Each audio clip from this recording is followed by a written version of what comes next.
الحمدللہ الذی بکرۃ وأصیلا والصلاة علی محمد وعلی آلہ واصحابہ سلاما جمیلا اما بعد فقد قال اللہ تبارک وتعالی فی کلامہ المجید والفرقان الحمید اعوذ باللہ من الشیطان الرجیم بسم اللہ الرحمن الرحیم انا نحن نزلنا الذکر وانا لہ لحافظون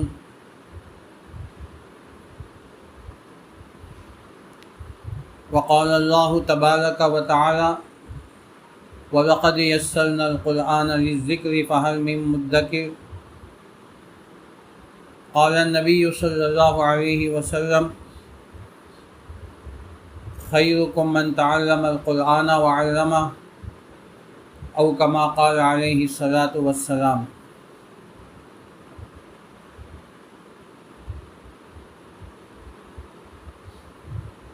اللہ تبارک و تعالیٰ کا بے انتہا کرم احسان ہے، اسی کا فضل اور شکر ہے، اسی ذات وحدہ لا شریک نے ہم سب کو ایک دین کی نسبت پر جمع فرمایا۔ اللہ تبارک و تعالیٰ کا مزید احسان اور یہ کرم ہوا کہ رمضان کے بعد پھر دوبارہ اس سلسلے کو جاری و ساری فرمایا۔ اللہ تبارک و تعالیٰ جس سے چاہتے ہیں دین کی خدمت لیتے ہیں، جسے چاہتے ہیں اپنی قرآن کی نسبت، اپنی کتاب کی نسبت اسے عطا فرما دیتے ہیں۔ اس سے اللہ تبارک و تعالیٰ کا ہمیں شکر ادا کرنا چاہیے۔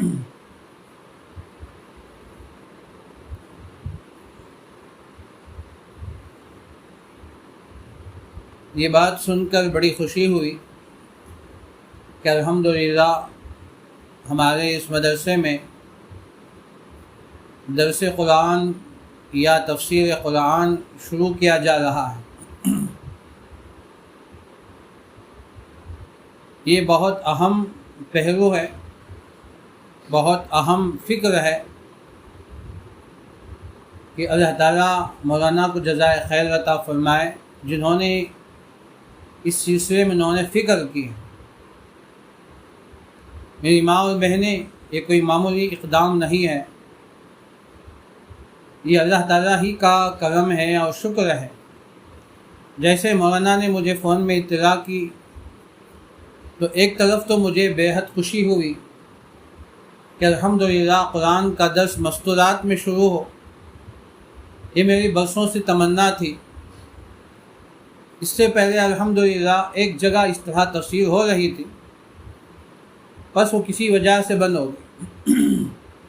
ابھی دوسرا یہ سلسلہ ہے، اللہ تعالیٰ نے مولانا کے واسطے سے، ذریعے سے قرآن کے درس اور قرآن کی تفسیر کے سلسلے کو مستورات اور میری ماں اور بہنیں کے درمیان یہ شروع کیا جا رہا ہے، بہت خوشی کی بات۔ دوسری طرف یہ اہم مسئلہ میرے سامنے تھا کہ ماں اور بہنوں کو قرآن کیسے سمجھایا جائے، اس لیے کہ فرمایا کلم الناس علی قدر عقولہم، یہ عربی کا مقولہ ہے کہ لوگوں سے بات کرو ان کے عقل کے بقدر، جو مخاطبین جس انداز میں ہیں، جس پہلو میں ہیں، ان کو ان کے مطابق سمجھانا ہے اور ان کو ان کے لینگویج میں اور ان کے طرز میں سمجھانا ہے۔ تو دوسری طرف مجھے ایک فکر تھی، لیکن پھر اللہ تعالیٰ کا شکر ہوا کہ اللہ تعالیٰ نے بات یہ دل میں ڈالی کہ کام خود اللہ شروع کر رہے ہیں تو کام بھی اللہ ہی سمجھائیں گے، اللہ کی کتاب وہی سمجھائے۔ بس ہم درمیان میں ایک واسطہ ہیں، اللہ تعالیٰ کی ذات سے امید ہے کہ انشاءاللہ ہم قرآن کو سمجھیں گے۔ اس سے پہلے میں نے مولانا سے کہا کہ تفسیر یا درس شروع کرنے سے پہلے مقدمات قرآن کو ہم سمجھیں۔ مقدمات قرآن کا کیا مطلب ہے کہ قرآن اس کے معنی کیا ہیں، اور قرآن کی تعریف کیا ہے، اور تیسری بات ہے کہ قرآن میں کیا ہے اور قرآن کیا ہے۔ یہ 4 سوال ہیں، یہ 4 باتیں ہیں جو میں آپ کے سامنے انشاءاللہ مختصر انداز میں کہنے کی کوشش کروں گا۔ قرآن کے معنی اور قرآن کی تعریف، اور دوسرا قرآن کیا ہے اور قرآن میں کیا ہے۔ یہ 4 باتیں مختصر انداز میں اگر ہم سمجھ لیں گے تو انشاءاللہ آئندہ درس میں چند باتیں سمجھنا بھی آسان ہوگا۔ تو اسے ہم جس عنوان کو شروع کر رہے ہیں اور جس فن تفسیر کو ہم شروع کر رہے ہیں تو اس کے ملحقات کو اور اس کے شروع کی چند باتوں کو سمجھنا بے حد ضروری ہے۔ یہ ہمارے الفاظ میں یوں کہیں کہ قرآن کا تعارف کیا ہے، ہم قرآن کے تعارف، قرآن میں کیا ہے، ہم قرآن کے تعارف کریں انشاءاللہ۔ قرآن یہ اللہ تعالیٰ کا کلام ہے، اللہ تبارک و تعالیٰ خود اس کے محافظ ہیں۔ اِنَّا نَحْنُ نَزَّلْنَا الذِّكْرَ وَإِنَّا لَهُ لَحَافِظُونَ، بے شک ہم ہی نے قرآن کو اتارا ہے، نازل کیا ہے، بے شک ہم ہی اس کی حفاظت بھی کرنے والے ہیں۔ تو اللہ تعالیٰ نے قرآن کو نازل کر دیا 23 سال کے عرصے میں، مکے میں 13 سال، مدینے میں 10 سال، تقریباً 23 سال کے عرصے میں قرآن مکمل نازل ہو چکا ہے۔ اب اس کی حفاظت کی ذمہ داری بھی خود اللہ تبارک و تعالیٰ نے لی۔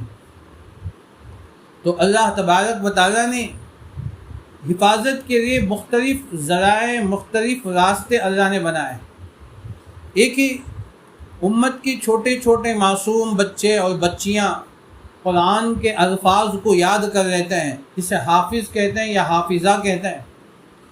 پورے مدرسوں میں جہاں حفظ قرآن ہوتا ہے تو چھوٹے چھوٹے معصوم بچے جن کی عمر 8 سال سے لے کر 15 سال تک درمیان میں رہتی ہیں، تو ایسے بچے قرآن کریم کے الفاظ کو یاد کر لیتے ہیں، 2-3 سال میں یا 3 سال کے اندر وہ حافظ قرآن ہو جاتے ہیں۔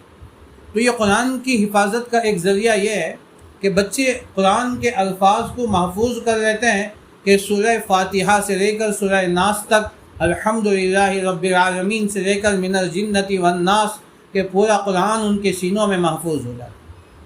اللہ تعالیٰ نے یوں اس کی حفاظت فرمائی۔ دوسرا، اللہ تبارک و تعالیٰ نے قرآن کی تفسیر کے ذریعے، قرآن کے درس کے ذریعے اللہ تبارک و تعالیٰ نے اس کی حفاظت فرمائی۔ تو قرآن کے علوم، قرآن کے معانی، قرآن کے مفاہیم، قرآن کے اندر کیا ہے، یہ تمام چیزیں اللہ تعالیٰ نے اس کی حفاظت فرمائی۔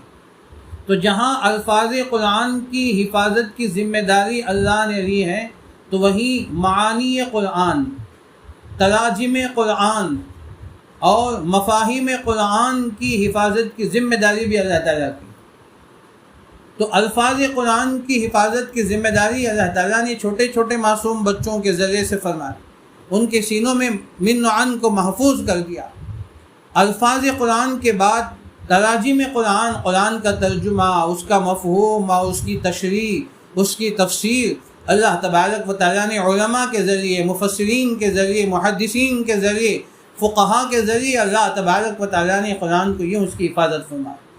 جہاں الفاظ محفوظ ہیں وہیں معانی بھی محفوظ ہیں، جہاں الفاظ محفوظ ہیں وہاں تراجم بھی محفوظ ہیں، وہاں تفسیر بھی محفوظ ہے، تمام چیزوں کو اللہ تعالیٰ نے محفوظ فرمایا۔ اب اس کا ذریعہ ہے قرآن کریم کے تفسیر کے ذریعے سے، درس قرآن کے ذریعے سے اللہ تبارک و تعالیٰ نے اس کی حفاظت فرمائی۔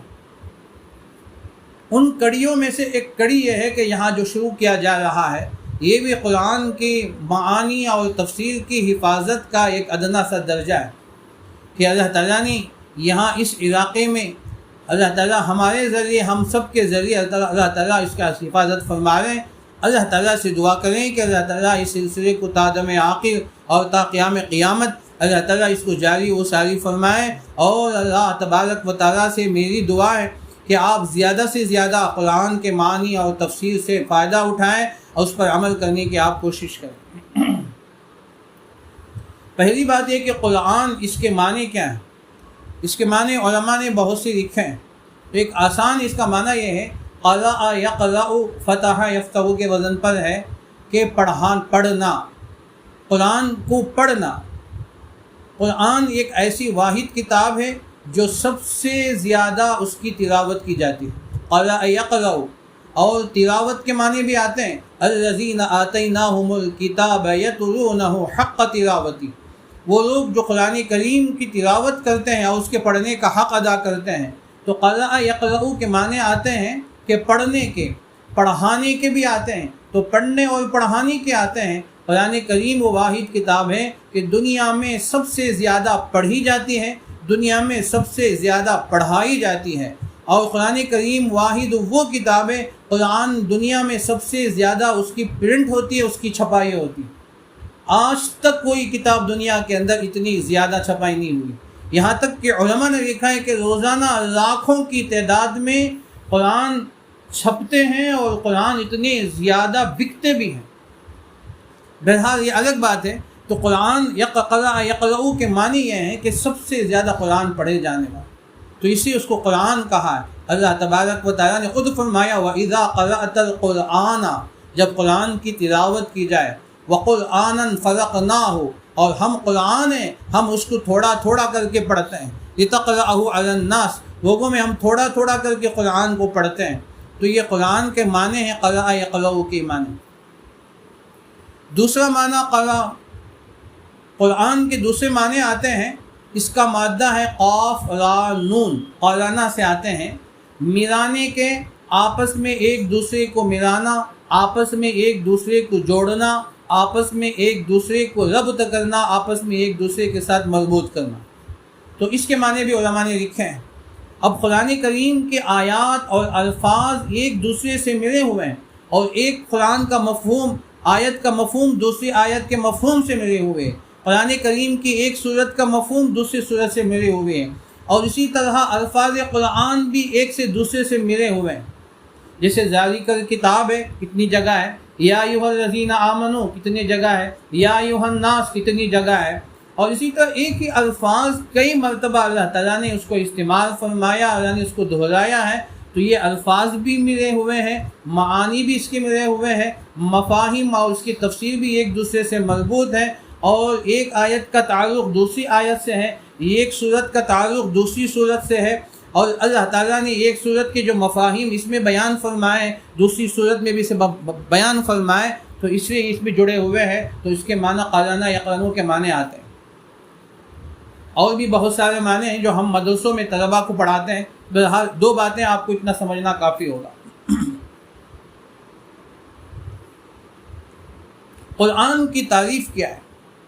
قرآن وہ کتاب ہے جس کے الفاظ، جس کے معانی اور جس کے مفاہیم اللہ تبارک و تعالیٰ سے لے کر محمد الرسول اللہ صلی اللہ علیہ وسلم تک پہنچی ہوئی، ایسا تسلسل، ایسا ملا ہوا کہ اللہ تبارک و تعالیٰ سے نکل کر محمد الرسول اللہ صلی اللہ علیہ وسلم کے سینہ مبارکہ تک محفوظ۔ درمیان میں حضرت جبرائیل امین علیہ السلام واسطہ ہیں، ذریعہ ہیں۔ امام نووی رحمۃ اللہ نے لکھا ہے کہ جب کوئی ایک آیت، کوئی ایک سورت نازل ہوتی ہے، اس کا طریقہ یہ ہوتا ہے خود اللہ تبارک و تعالیٰ اسے پڑھتے ہیں۔ ایک آیت نازل کرنا ہے، ایک سورت نازل کرنا ہے، خود اللہ تعالیٰ اپنی شایان شان پڑھتے ہیں۔ حضرت جبرائیل امین علیہ السلام اسے سنتے ہیں، ایک مرتبہ سننے سے ان کو یاد ہو جاتا ہے، پھر اس کے بعد وہ اللہ کے نبی صلی اللہ علیہ وسلم کے پاس آتے ہیں اور اللہ کے نبی صلی اللہ علیہ وسلم کے سامنے پڑھتے ہیں، جسے ہم وحی کہتے ہیں۔ تو اس کی کئی شکل اور صورتیں ہیں۔ تو حضرت جبرائیل آ کر پڑھتے ہیں تو اللہ کے نبی صلی اللہ علیہ وسلم کو یاد ہو جاتا ہے، تو اللہ کے نبی صلی اللہ علیہ وسلم وحی کے اس کیفیت کے ختم ہو جانے کے بعد صحابہ کے سامنے پڑھ کر سناتے ہیں، تو صحابہ ان میں سے یاد کر لیتے ہیں، بعض صحابہ اسے لکھ لیتے ہیں، بعض صحابہ اسے محفوظ کر لیتے ہیں۔ تو اس کو قرآن کی وہ تعریف ہے جس کا ایک ایک لفظ الحمد سے لے کر سورہ ناس تک ایک ایک لفظ محفوظ ہے، ایک ایک نقطہ محفوظ ہے۔ امام نووی رحمۃ اللہ نے لکھا ہے کہ ایک نقطہ ختم ہونا تو دور کی بات، مٹایا جانا تو دور کی بات، آگے پیچھے بھی نہیں ہوا ہے۔ تو با کو 2 نقطہ ہوتا ہے، تا کو 2 نقطہ ہوتا ہے، ایک بڑھا کر اسے چلو بھائی 3 کر لیں گے، نہیں ہوگا۔ اور یا کو 2 نقطے ہوتے ہیں، اسے ہٹا کر نقطہ ہٹا دیا جائے، یہ بھی نہیں ہو سکتا۔ با کو نون کو تا بنا دیا جائے، کوئی نقطے آگے پیچھے نہیں ہوگا۔ یا کو با بنا دیا جائے، با کو یا بنا دیا جائے، ایک نقطہ بڑھا دیں ایک نقطہ اضافہ کر دیں، نہیں۔ اللہ تبارک و تعالیٰ نے اسے من نوعاً ایک ایک نقطوں کے ساتھ، ایک ایک زبر زیر کے ساتھ، ایک ایک شوشے کے ساتھ اللہ تعالیٰ نے اسے محفوظ فرمایا۔ اللہ تعالیٰ کی ذات سے نکل کر حضرت جبرائیل درمیان میں واسطہ ہے، اللہ کے نبی صلی اللہ علیہ وسلم کے سینہ مبارکہ تک پہنچا ہے۔ فَإِذَا قَرَأْنَاهُ فَاتَّبِعْ قُرْآنَهُ ثُمَّ إِنَّ عَلَيْنَا بَيَانَهُ إِنَّ عَلَيْنَا جَمْعَهُ وَقُرْآنَهُ فَإِذَا قَرَأْنَاهُ فَاتَّبِعْ قُرْآنَهُ ثُمَّ إِنَّ عَلَيْنَا بَيَانَهُ۔ حضرت جبرائیل امین علیہ السلام اللہ کے نبی صلی اللہ علیہ وسلم کے سامنے آ کر پڑھتے ہیں تو آپ کے سینہ مبارکہ میں وہ محفوظ ہو جاتا ہے۔ تو شروع میں اللہ کے نبی صلی اللہ علیہ وسلم جبرائیل امین کے ساتھ پڑھتے تھے تاکہ بھول نہ جائے۔ اللہ تعالیٰ نے منع کر دیا کہ آپ مت پڑھیے، فَاتَّبِعْ قُرْآنَ، جب قرآن کی وحی ہو رہی ہو، وحی اتر رہی ہو، آپ اسے پوری توجہ کے ساتھ سنیں اور اس کو سینوں میں محفوظ کرنا، پھر آپ کے زبان مبارک سے نکلوانا، پھر اس کی تفسیر اور تشریح اس کے بیان کرا دینا، یہ سب ہماری ذمہ داری۔ تو یہ قرآن کریم کی یہ تعریف ہے، اور اس میں علماء نے بہت سے مختلف تعریفات لکھے ہیں۔ میں آسان تعریف میں الفاظ میں سمجھانے کی پوری کوشش کر رہا ہوں۔ تو اس کو یہ قرآن کے معنی کہتے ہیں۔ دوسرا، قرآن کی تعریف میں ایک تعریف یہ بھی لکھتے ہیں حضرت مولانا قاری سیف اللہ رحمۃ اللہ برکاتہ وہ لکھتے ہیں، شیخ الاسلام حضرت مولانا تقی عثمانی صاحب علوم القرآن کے اندر لکھتے ہیں، قرآن کی ایک تعریف یہ بھی ہے، الفاظ قرآن، معانی قرآن، یہ سب کے سب اللہ تبارک و تعالیٰ کی طرف سے۔ پھر آگے حضرت لکھتے ہیں، فرمایا الفاظ قرآن بھی اللہ کی طرف سے، معانی قرآن بھی اللہ کی طرف سے، تو اس کو کہتے ہیں قرآن۔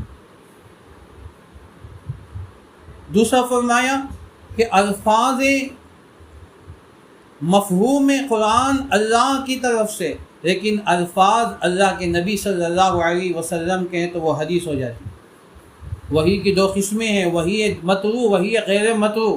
یہ مولانا جانتے ہیں، یہ تھوڑی باریک دقیق بات ہے۔ وحی کی 2 قسمیں ہوتی ہیں، تو وحی مطلوع جس کی تلاوت کی جاتی ہے، الفاظ بھی اللہ تعالیٰ کی طرف سے اور اس کے معنی بھی اللہ تعالیٰ کی طرف سے۔ لیکن حدیث میں ایسا نہیں ہوتا، وہی جو غیر مطلوع ہے تو اس میں الفاظ اللہ کے نبی صلی اللہ علیہ وسلم کے ہیں، ایک مفہوم، ایک مطلب آپ کے سینے مبارکہ میں ڈال دیا جاتا ہے، ایک مفہوم آپ کو پیش کر دیا جاتا ہے، اللہ کے نبی صلی اللہ علیہ وسلم اپنے الفاظ میں اسے بیان کرتے ہیں، جس کو وحی غیر مطلوع اور جس کو حدیث کہتے ہیں۔ تو بہرحال قرآن کریم یہ اللہ تعالیٰ کی کلام ہے، تو الفاظ قرآن بھی اللہ کی طرف سے، معنی قرآن بھی اللہ تعالیٰ کی طرف سے۔ تو یہ قرآن کی تعریف ہوئی۔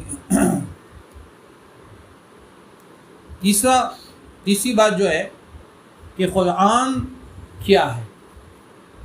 قرآن کیا ہے؟ قرآن یہ اللہ کی کتاب ہے۔ حدیث میں فرمایا اللہ کے نبی صلی اللہ علیہ وسلم نے، مشکات کی حدیث ہے، القرآن کلام اللہ وخرج منہ، قرآن یہ اللہ کا کلام ہے اور آپ کی ذات سے نکلا ہوا ہے۔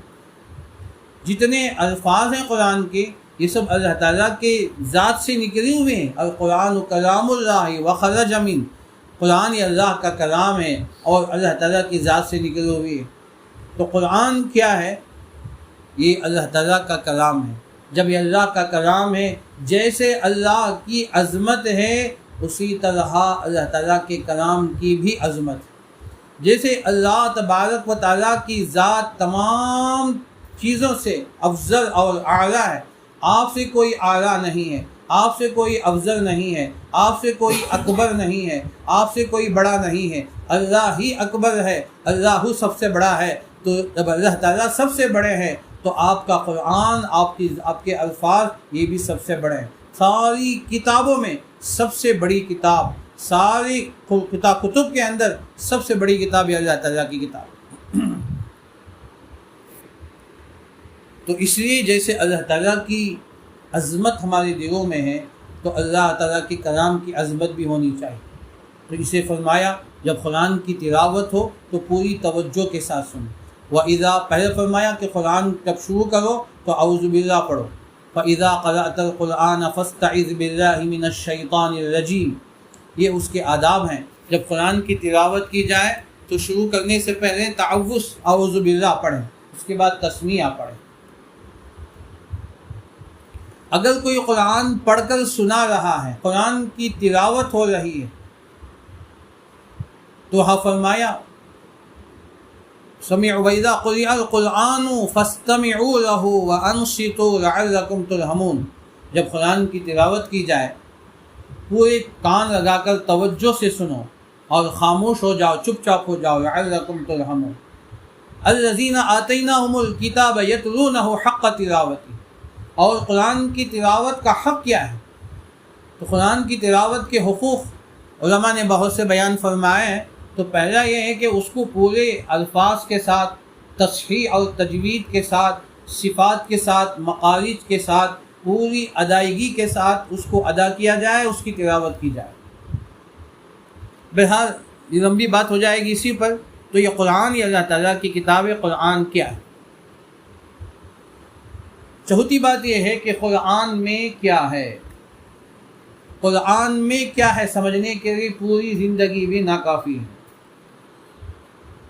قرآن یہ پورے علوم کا ایک سمندر ہے جس کا کوئی کنارہ نہیں اور جس کی کوئی انتہا نہیں، جس کی کوئی گہرائی آج تک ختم نہیں. جو بھی اس میں غوطہ لگائیں پوری زندگی لگا دیے لیکن پورے قرآن کی گہرائی تک نہیں پہنچ سکے اور اس کے کنارے تک کوئی پہنچ نہیں سکا. ہمارے اکابر، ہمارے علماء، مفسرین پوری زندگی لگا دی لیکن کسی نے آج تک یہ دعویٰ نہیں کیا کہ میں نے پورے قرآن کو سمجھ لیا، میں نے پورے قرآن کا حق ادا کر دیا، میں نے پورے قرآن کے مفاہیم اور مطالب کو بیان کر دیا. نہیں، آج تک نہ کسی نے کوئی دعویٰ کیا ہے، نہ قیامت تک کوئی دعویٰ کر سکے گا. اگر کوئی دعویٰ کرے گا تو وہ جھوٹا ہے، کیونکہ اس کے عجائب اور اس کے مفاہیم اس کے بہت زیادہ ہیں. جتنا آدمی اس میں غور کرے گا، اس کا مطالعہ کرے گا، اس کی گہرائی میں جائے گا، اتنے نکات، اتنی موتیاں، اتنی چیزیں نکلتی چلے جائیں. جو اکابرین پوری زندگی قرآن کی تفسیر پڑھاتے ہیں تو ہر سال نئی باتیں اللہ ان کے ذہن میں ڈالتے ہیں. آج تک 1400 سال کا عرصہ گزر چکا تو فرمایا کہ عجائب قرآن کبھی ختم نہیں ہوئے. تو قرآن جتنا اس میں غور کریں گے، جتنا اس پر عمل کریں گے اور جتنا اس میں گہرائی میں جائیں گے، اتنی زیادہ اس کی تفسیریں، اتنی زیادہ اس کے مفاہیم نکلتے چلے جائیں. عربی کتابوں میں جو ایک بہت بڑی کتاب ہے التفسیر الکبیر، تفسیر کبیر سے بہت مشہور ہے، جو عربی میں لکھی گئی ہے. تقریباً جس کی کتابیں ہیں 30 پر 4 اس کے جلدیں اور تمام تفاسیر کا وہ ماخذ ہے، اور بھی بعضوں نے اس سے زیادہ بھی تفاسیر لکھے ہیں. مولانا تقی عثمانی صاحب دامت برکاتہم لکھتے ہیں کہ جب حضرت مولانا پیر ذوالفقار صاحب نقشبندی دامت برکاتہم فرماتے ہیں جب انہوں نے تفسیر کا کام شروع کیا تو میں نے 120 تفسیریں دیکھی، جس میں اردو، عربی، انگریزی تفاسیر دیکھیں، تب بھی ہماری پیاس بجھی نہیں. یہ الفاظ حضرت کے الفاظ ہیں. 120 کتابوں کو میں نے کھنگالا، 120 کتاب تفسیریں میں نے اٹھا کر دیکھی، تو لیکن ابھی اس کی پیاس بجھی نہیں. جتنا اس میں گہرائی میں جائیں گے اتنا زیادہ اس کے اندر بہت زیادہ گہرائی اور گہرائی پیدا ہوگی. تو بہرحال قرآن کریم اللہ تعالیٰ کی کتاب ہے. اب قرآن میں کیا ہے تو اس کی چند باتیں آپ کے سامنے مجھے عرض کرنی. پہلی بات یہ ہے کہ قرآن کریم کی جو صورتیں ہیں وہ صورتیں 2 قسم کی ہیں. قرآن کریم میں جو صورتیں ہیں 114 ہیں، جس میں مکی صورتیں بھی ہیں، مدنی صورتیں بھی ہیں. اس کو مکی اور مدنی صورتیں کہی جاتی ہیں. مکی صورتیں وہ کہلاتی ہیں جو ہجرت سے پہلے جتنی صورتیں جتنی آیتیں نازل ہوئی ہیں وہ سب کے سب مکی صورتیں ہیں۔ ہجرت کے بعد جتنی صورتیں نازل ہوئی ہیں جتنی آیتیں نازل ہوئی ہیں وہ سب مدنی ہیں۔ یہ آسان ترجمہ ہے کہ ہجرت سے پہلے۔ بعضو جو ترجمہ کرتے ہیں کہ مکے میں جو آیتیں نازل ہوئی مکی ہیں، مدینے میں جو آیتیں نازل ہوئی مدنی ہیں، وہ بالکل غلط ہے۔ اس لیے کہ اللہ کے نبی صلی اللہ علیہ وسلم ہجرت کے بعد آپ مکہ تشریف لائے، فتح مکہ کے موقع پر وہاں آیتیں نازل ہوئی تو وہ آیتیں مدنی ہیں۔ الیوم اکملت لکم دینکم واتممت علیکم نعمتی، یہ مکے میں نازل ہوئی، لیکن یہ آیت مدنی ہے۔ بہرحال یہ باتیں تھوڑی باریک باتیں ہیں، اتنی بات آپ ذہن میں رکھیں، ہجرت سے پہلے یعنی 13 سال سے اندر جتنی آیتیں صورتیں نازل ہوئی ہیں یہ سب کے سب مکی ہیں۔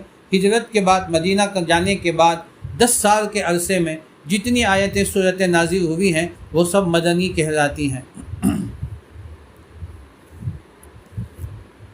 دوسری بات یہ ہے، قرآن کریم کو سمجھنے کے لیے ایک چیز یہ ہوتا ہے شان نزول، وجہ نزول، سبب نزول۔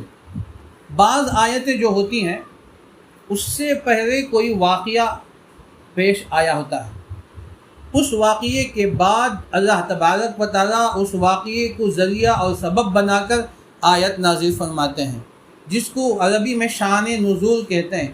اترنے کی وجہ، یہ صورت کیوں نازل ہوئی، یہ آیت کیوں نازل ہوئی۔ جیسے قل هو اللہ احد کا سورہ ہے، ایک چھوٹی دو مثال دیتا ہوں، یہ کیوں نازل ہوا، اس کی وجہ کیا ہوئی۔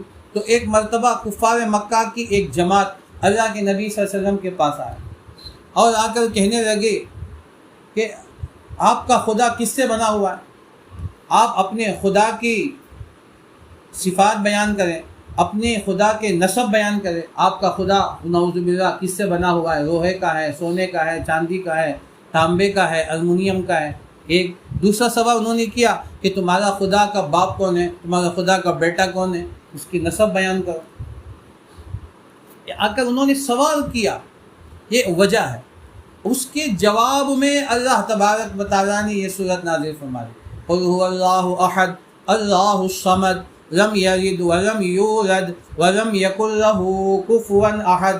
آپ کہہ دیجئے اے نبی صلی اللہ علیہ وسلم، اللہ ایک ہے، اللہ الصمد، اللہ بے نیاز ہے، وہ کسی کا محتاج نہیں، سب اس کے محتاج ہیں، اس کا کوئی باپ نہیں، اس کی کوئی اولاد نہیں، ولم یکن لہ کفوا احد، اور اس کا کوئی ساتھی نہیں، اس کا کوئی مشیر نہیں، کوئی اسے مشورہ دینے والا نہیں، وہ تنہا اکیلا ہے۔ تو اس کو کہتے ہیں، یہ آیت، یہ صورت نازل ہونے سے پہلے یہ واقعہ پیش آیا۔ پھر اسی طرح اس کے ایک صورت کے اوپر صورت ہے قل یا ایھا الکافرون، یہ صورت کیوں نازل ہوئی، اس کی وجہ کیا ہے، اس کی شان نزول کیا ہے۔ تو ایک مرتبہ کفار مکہ آئے اور آ کر کہنے لگے کہ تمہارے درمیان اے محمد یہ لڑائی اختلاف چھوڑ دو، یہ تم بھی ہم بحث کرتے ہو، ہم بھی بحث کرتے ہیں، ہم سب ایک ہی خاندان کے ہیں، البتہ ہم آپس میں صلح کریں گے۔ صلح کیا کریں گے، ہم سب مل کر 1 سال تک تمہارے خدا کی عبادت کریں گے۔ پھر کہا کہ دوسرا سال ہم سب مل کر ہمارے معبودوں کی نعوذ باللہ عبادت کریں گے، پوجا کریں گے، بس مسئلہ ختم ہو جائے گا۔ 1 سال ہم سب مل کر مکے کے اطراف والے اللہ کی عبادت کریں گے، اور 1 سال نعوذ باللہ ان پتھروں کی عبادت کریں گے۔ اس طرح کا جاہلانہ مطالبہ انہوں نے کیا، احمقانہ مطالبہ انہوں نے کیا، تو اللہ تعالیٰ نے یہ صورت نازل فرمائی، لا اعبد ما تعبدون ولا انتم عابدون ما اعبد۔ آپ کہہ دیجئے نبی، یا ایھا الکافرون، اے کافرو سن لو، یہ کبھی نہیں ہو سکتا۔ اس کے بعد آخر میں فرمایا لکم دینکم ولی دین، تمہارا طریقہ تمہارے لیے، ہمارا طریقہ ہمارے ساتھ، لنا اعمالنا ولکم اعمالکم لا حجۃ بیننا وبینکم، ہمارے اعمال ہمارے ساتھ، تمہارے ساتھ تمہارے آثار ہیں، اور ہمارے تمہارے میں اس کی کوئی حجت نہیں ہے۔ یہ کبھی نہیں ہو سکتا ہے کہ ہم ایک لمحے کے لیے بھی ہم بتوں کے پتھروں کی عبادت کر سکیں۔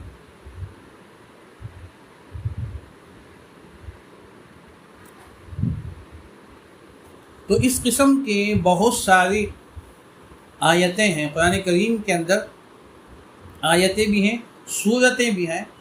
اس سے پہلے کوئی واقعہ، کوئی وجہ، کوئی سبب، کوئی شان نزول پیش آتا ہے، اللہ اس کے جواب میں قرآن کریم کی آیتوں کو اتارتے ہیں، لیکن بعض آیتیں اس کی کوئی وجہ نہیں ہوتی تو ایسے قرآن کریم کی آیتیں اتر جاتی ہیں۔ تیسری بات یہ ہے، دو باتیں آپ کے سامنے آ گئی، تیسری بات یہ ہے قرآن کریم کی آیتیں 3 قسم کی ہیں، بعضوں نے 5 قسم بیان فرمایا لیکن یہ 3 قسم کے ہیں۔ پہلی قسم وہ ہے جس کو حروف مقطعات کہتے ہیں، اور دوسرا آیات متشابہات کہتے ہیں، اور تیسرا آیات محکمات کہتے ہیں۔ یہ 3 قسم کی ہیں۔ آیات حروف مقطعات کیا ہیں؟ الف لام میم، الف لام میم را، الف لام میم صاد۔ اس کے کوئی معنی نہیں ہے، اس کا معنی اللہ ہی بہتر جانتا ہے۔ تفسیر جلالین میں صاحب جلالین نے لکھا ہے اللہ اعلم بمرادہ بذالک، یہ سب سے بہترین ترجمہ تفسیر ہے۔ اس کے معنی مطلب سب اللہ جانتے ہیں، معنی بھی معلوم نہیں، مطلب بھی معلوم نہیں ہے۔ اس کو حروف مقطعات اسے کہتے ہیں قطع یقطع، کاٹنے کے معنی آتے ہیں، یعنی قطع یقطع الگ الگ حروف پڑھے جاتے ہیں، الف لام میم، حا میم، عین سین قاف، اسے ملا کر نہیں پڑھ سکتے، الگ الگ ہی پڑھیں گے۔ تو یہ 20 پر 7 حروف ہیں، اس قسم کے 20 پر 7 حروف ہیں۔ امام قاضی بیضاوی نے اس کو بہت تفصیل کے ساتھ بیان فرمایا۔ تو اس کو حروف مقطعات، آیات مقطعات کہتے ہیں۔ دوسری قسم ہے آیات متشابہات۔ متشابہات کے معنی یہ ہے کہ معنی تو معلوم ہیں لیکن اس کی تفسیر، اس کا مطلب اللہ کے سوا کوئی نہیں جانتا۔ وَأُخَرُ متشابہات، یہ متشابہات والی آیتیں، معنی تو معلوم ہے لیکن اصل وجہ معلوم نہیں، جیسے وسع کرسیہ السماوات والارض، اللہ کی کرسی آسمان و زمین کے سے بہت وسیع ہے۔ کرسی کے کیا معنی جانتے ہیں، اس کا مفہوم کیا ہے ہم نہیں جانتے، اس کا مطلب کیا ہے ہم نہیں جانتے۔ اللہ کی کرسی ہے بس، وہ عرش پر ہے۔ وَكَانَ عَرْشُهُ عَلَى الْمَاءِ، اللہ کا عرش پانی کے اوپر رکھا گیا ہے۔ اب اللہ کا عرش ہے، معنی تو معلوم ہے لیکن مفہوم، اس کا مطلب معلوم نہیں جانتے۔ اگر کوئی اس کی گہرائی میں جائیں گے تو گمراہ ہو جائے گا۔ اس سے بس اس کو متشابہات کہتے ہیں۔ وجہ اللہ، اللہ کا چہرہ، ید اللہ، اللہ کا ہاتھ، اور اسی طرح حدیث میں پیر کا لفظ آتا ہے تو اللہ کے پیر جہنم کے منہ پہ ڈال دیے جائیں گے، رکھ دیے جائیں گے۔ یہ سب جو معنی آتے ہیں جس کو متشابہات کہتے ہیں، معنی تو معلوم ہیں لیکن اس کے مطلب اور تشریح اللہ کے سوا کوئی نہیں جانتا۔ اس قسم کی بہت ساری آیتیں قرآن کریم کے اندر موجود ہیں جسے آیات متشابہات کہتے ہیں۔ تیسری قسم ہے مقطعات، آیات مقطعات، آیات محکمات۔ محکمات کہتے ہیں جس میں احکامات ہیں، حکم سے ہے، نماز پڑھو، وَأَقِیمُوا الصَّلَاةَ، زکوٰۃ ادا کرو، وَآتُوا الزَّکَاۃَ، یا ایھا الذین آمنوا انما الخمر والمیسر والانصاب، اے ایمان والو شراب اور جوا۔ اس قسم کی آیتیں ہیں جس میں احکامات بیان کیے گئے، نماز کا حکم ہے، روزے کا حکم ہے، صدقہ و خیرات کا حکم ہے، حج و عمرے کا حکم ہے، رمضان کے روزوں کا حکم ہے، اور اسی طرح ایمان میں داخل ہونے کا حکم ہے۔ بہت سارے احکامات ہیں جو اس قسم کی آیتیں ہیں جس کے اندر بیان کیے گئے ہیں، جس کو علماء نے فرمایا کہ آیات محکمات، یہ حکم کے ہیں۔ پہلی 2 آیتیں ہیں آیات مقطعات، آیات متشابہات، اس کے اوپر ایمان لانا ضروری ہے، عمل کرنا کوئی ضروری نہیں۔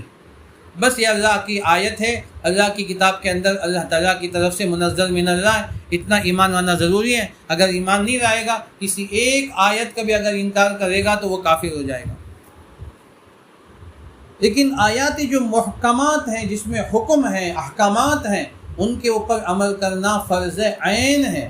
فرض عین کے معنی ہر ایک پر مجھے عمل کرنا ضروری ہے، میں نماز کے حکم پر عمل کروں، روزے کے حکم پر عمل کروں۔ اسی طرح ہر بندہ، ہر بندی جس کے اوپر قرآن کریم کے احکامات جو نازل ہوئے ہیں، ان کے اوپر عمل کرنا ضروری ہے۔ جس کو آیات محکمات کہتے ہیں۔ اس کے بعد اور دو قسم کی آیتیں ہیں، آیات امثال۔ امثال کہتے ہیں مثال، مثال کی جمع ہے امثال۔ قرآن کریم کے اندر اللہ تعالیٰ نے تقریباً 30-40 جگہوں میں اللہ نے مثالوں سے بات سمجھائی۔ ایک عالم ہے جنہوں نے ایک کتاب ہی لکھی امثال القرآن کے نام سے، تو اس میں اللہ نے مثال دی، انما مثل الحیات الدنیا، بے شک دنیاوی زندگی کی مثال دے کے اللہ سمجھاتے ہیں۔ مثل الذین ينفقون اموالهم فی سبیل اللہ، اللہ تعالیٰ مثال دیتے ہیں ان لوگوں کے بارے میں جو اللہ کے راستے میں خرچ کرتے ہیں۔ وَمَثَلُ الَّذِينَ يُنْفِقُونَ أَمْوَالَهُمُ ابْتِغَاءَ مَرْضَاتِ اللَّهِ، اس قسم کی مثالی آیتیں ہیں۔ وَتِلْكَ الْأَمْثَالُ نَضْرِبُهَا لِلنَّاسِ لَعَلَّهُمْ يَتَفَكَّرُونَ، اور اللہ مثال کیوں دیتے ہیں؟ تاکہ اس سے عبرت بھی حاصل کریں اور اس سے سمجھنا بھی آسان ہوتا ہے۔ مثالوں کے ذریعے سے بات سمجھنا آسان ہوتا ہے۔ کوئی بات اہم ہو، کوئی مشکل ہو، تو آپ اسے مثال کے ذریعے سے بات سمجھائیں تو بات سمجھنا آسان ہو جاتا ہے۔ جب بات سمجھنا آسان ہوتا ہے تو ان باتوں کو ذہن نشین کرنا بھی آسان ہو جاتا ہے، عمل کرنا بھی آسان ہوتا ہے۔ اس سے اللہ نے فرمایا کہ یہ مثالیں ہم دیتے ہیں، وَتِلْكَ الْأَمْثَالُ نَضْرِبُهَا لِلنَّاسِ۔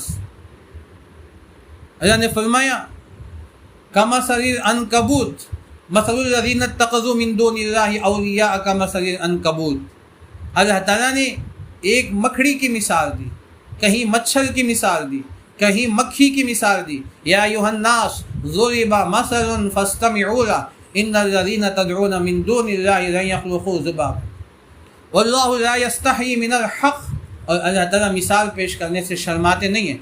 ان اللہ لا يستحيي ان يضرب مثلا ما بعوضة فما فوقها، اللہ تعالیٰ مچھر یا مچھر سے بھی کوئی چھوٹی چیز کو پیش کرنے سے، مثال دینے سے اللہ کبھی شرماتے نہیں ہیں۔ تو اس قسم کی آیتیں ہیں، 10 20 30 آیتیں قرآن کریم کے اندر، جس میں اللہ تعالیٰ نے مثالوں کے ذریعے بات اللہ نے سمجھائے۔ وَضَرَبَ اللَّهُ مَثَلَ الرَّجُلَيْنِ وَضَرَبَ اللَّهُ مَثَلَ الرَّجُلَيْنِ أَحَدُهُمَا، اور کہیں قریے کی مثال دی، وَضَرَبَ اللَّهُ مَثَلًا قَرْيَةً كَانَتْ آمِنَةً مُطْمَئِنَّةً يَأْتِيهَا، کہ قریے کی مثال دی، دو آدمیوں کی مثال دی۔ اس قسم کی مثالوں کے ذریعے سے اللہ نے بات سمجھائے۔ یہ تیسری قسم کی آیتیں ہیں۔ یہ چوتھی قسم کے ہیں، ایک آیات مقطعات اور دوسرا آیات متشابہات اور تیسرا آیات محکمات، چوتھا ہے آیات امثال۔ پانچویں آیتیں ہیں وہ آیات واقعات، جس میں واقعے کو بیان کیا گیا، پچھلی امتوں کے واقعات کو اللہ تعالیٰ نے کھول کھول کر بیان فرمایا، جسے آیات واقعات کہتے ہیں۔ حضرت آدم علیہ السلام کا واقعہ، حضرت نوح علیہ السلام کا واقعہ، حضرت ابراہیم علیہ السلام کا واقعہ، حضرت شعیب علیہ السلام کا واقعہ، حضرت موسیٰ علیہ السلام کا واقعہ، حضرت یوسف علیہ السلام کا واقعہ، حضرت ہود علیہ السلام کا واقعہ، حضرت صالح علیہ السلام کا واقعہ، حضرت لوط علیہ السلام کا واقعہ، حضرت یونس علیہ السلام کا واقعہ، حضرت یعقوب علیہ السلام کا واقعہ اور حضرت یونس علیہ السلام کا واقعہ۔ کتنے واقعات، ان کے قوموں کے واقعات کو اللہ تعالیٰ نے جگہ اللہ نے بیان فرمایا۔ نحن نقص علیک احسن القصص، ہم بہترین قصے آپ کے سامنے بیان کرتے ہیں، ان واقعات کو ہم قصوں کو بیان کرتے ہیں۔ نحن نقص علیک احسن القصص بما اوحینا الیک، اور اسی طرح اللہ تعالیٰ نے دوسری جگہ بھی اس طرح فرمایا کہ ہم ان کو قصے ہم بیان کرتے ہیں، ہم جو قصے ان کے سامنے کھول کھول کر بیان کرتے ہیں تاکہ اس سے عبرت حاصل کریں، اس سے نصیحت حاصل کریں۔ تو یہ پانچویں قسم کی آیتیں ہیں، جسے آیات واقعات، آیات قصص کہتے ہیں۔ تو اللہ تعالیٰ نے ان 5 قسم کی آیتوں کو قرآن کریم کے اندر بیان فرمایا ہے۔ پھر اسی طرح قرآن کریم کے اندر اللہ تبارک و تعالیٰ نے ایک قسم کی آیت اللہ نے بیان فرمائی جسے ناسخ اور منسوخ کہتے ہیں۔ یہ تھوڑی گہری بات ہے، علمی باتیں ہیں۔ اتنی بات آپ ذہن میں رکھیں کہ اللہ تعالیٰ شروع میں ایک حکم نازل فرماتے ہیں، بعد میں وہ حکم اللہ تعالیٰ خود منسوخ کر دیتے ہیں۔ شروع زمانے میں جب اس کی ضرورت تھی تو اللہ تعالیٰ نے وہ حکم نازل فرمایا، اس کے بعد جب وہ ضرورت ختم ہو گئی تو اللہ نے وہ حکم بھی کینسل کر دیا، وہ حکم بھی ختم ہو گیا، اب اس پر عمل نہیں کیا جا سکتا۔ اب اس کی 3 قسمیں ہیں جو علماء نے بیان فرمائے ہیں۔ تو ناسخ اور منسوخ، تو منسوخ پہلے ہیں، ناسخ بعد میں آیت نازل ہوتی ہیں۔ ایک مثال سے آپ بات سمجھیں، اللہ نے سورہ بقرہ میں سیقول میں دوسرے پارے میں اللہ نے فرمایا کتب علیکم اذا حضر احدکم الموت ان ترک خیرا الوصیۃ للوالدین والاقربین والیتامى والمساکین وابن السبیل۔ تو اللہ نے فرمایا جب کوئی آدمی کا انتقال ہو رہا ہے، آخری وقت ہے، تو مرنے والے کو ضروری ہے کہ وہ وصیت کر کے جائیں کہ میرے بعد میرے چھوڑے ہوئے پیسوں میں، مال میں بیوی کو کتنا ملے گا، بیٹے کو کتنا ملے گا، بیٹی کو کتنا ملے گا، ماں کو کتنا ملے گا، باپ اور بھائی کو کتنا ملے گا، چچا تایا کو کتنا ملے گا، یہ مرنے والے کو مرنے سے پہلے لکھنا پڑتا تھا۔ اللہ نے قرآن کریم کی آیت میں خود اس کی وضاحت فرمائی، اذا حضر احدکم الموت ان ترک خیرا الوصیۃ حقا علی المتقین، فرمایا متقین پر یہ ضروری ہے، واجب ہے۔ اب یہ شروع زمانے کا حکم تھا، آیت ہوں کا ہوں موجود ہے سیقول میں، یہ 6واں صفحہ ہے، تو اس صفحے کے اندر اللہ نے اس مسئلے کو بیان فرمایا۔ اس کے بعد تقریباً 1.5-2 سال کے بعد اللہ تعالیٰ نے حکم کو چینج کر دیا، بدل دیا۔ یوصیکم اللہ فی اولادکم للذکر مثل حظ الانثیین واذا حضر القسمۃ اولو القربى والیتامى والمساکین للرجال نصیب مما ترک الوالدان والاقربون وللنساء نصیب مما ترک الوالدان والاقربون مما قل منه او کثر نصیبا مفروضا۔ ان آیات کے ذریعے، جسے آیات میراث کہتے ہیں، ان آیتوں کے ذریعے سے وہ حکم منسوخ ہو گیا، کینسل ہو گیا۔ اب اللہ نے خود کہہ دیا کہ اب تمہیں وصیت کرنے کی ضرورت نہیں ہے۔ مرنے کے بعد جب بندہ مر جاتا ہے یا کوئی انتقال ہو جائے، اب شریعت خود کہتی ہے کہ شوہر ہے تو بیوی کو کتنا ملے گا، بیٹی کو کتنا ملے گا، بیٹوں کو کتنا ملے گا، ماں ہونے کی صورت میں کتنا ملے گا، باپ ہونے کی صورت میں کتنا ملے گا، چچا کو کتنا ملے گا، یہ تمام باتیں۔ اور اسی طرح اگر بیوی کا انتقال ہو جائے تو شوہر کو کتنا ملے گا، اور اسی طرح ان کی بیٹیوں کو کتنا ملے گا، ماں کو کتنا ملے گا، یہ سب اللہ تعالیٰ نے 4 پارے میں سورہ نساء کی دوسرے تیسرے صفحے میں اللہ نے پوری تفسیر کے ساتھ بیان فرما دیا۔ اب کسی مرنے والے کی ضرورت ہی نہیں کہ وصیت کر جائے۔ اس کو کہتے ہیں ناسخ اور منسوخ۔ اب یہ سیخل کی جو آیت ہے وہ منسوخ ہے، اور رنتنا کی جو آیت سورہ نساء کی جو آیت ہیں وہ ناسخ ہیں، بعد میں نازل ہوئی۔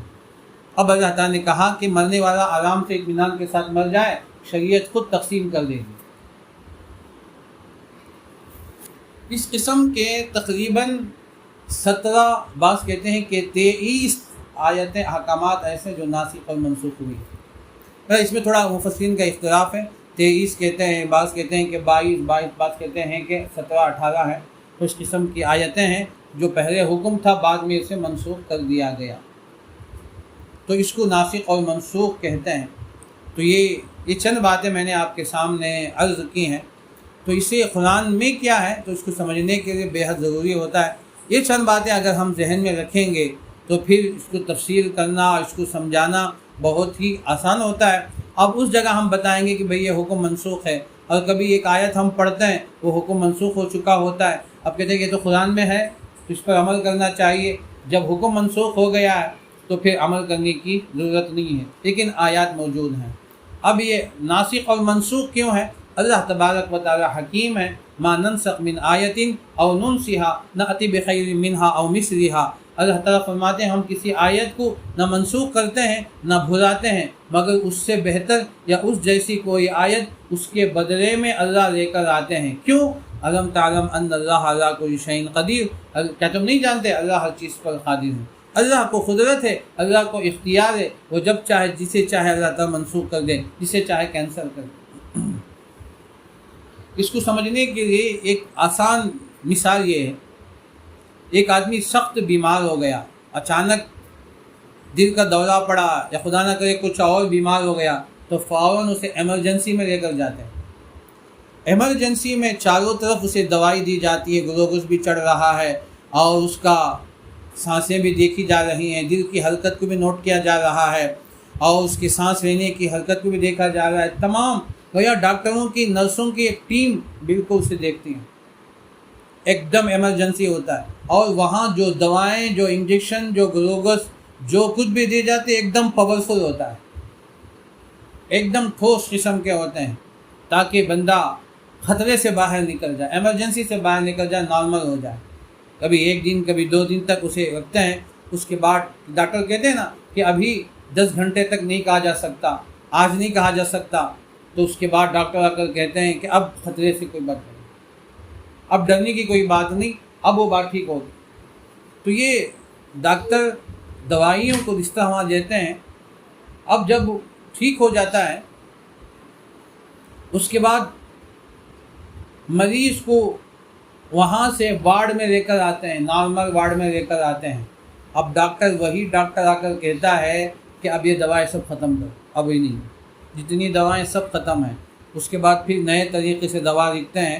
اب ہم کوئی تو یہ نہیں کہتے یہ تو بیوقوف ہے کہ وہاں تو یہ دوائی دے رہا تھا، اب وہی ڈاکٹر کہتا اب اس دوا کی ضرورت نہیں ہے، اب دوسری دوائی دیتا ہے۔ چونکہ وہاں جو دوائی دیتا ہے وہ ڈاکٹر کی حکمت ہے، ڈاکٹر جانتا ہے۔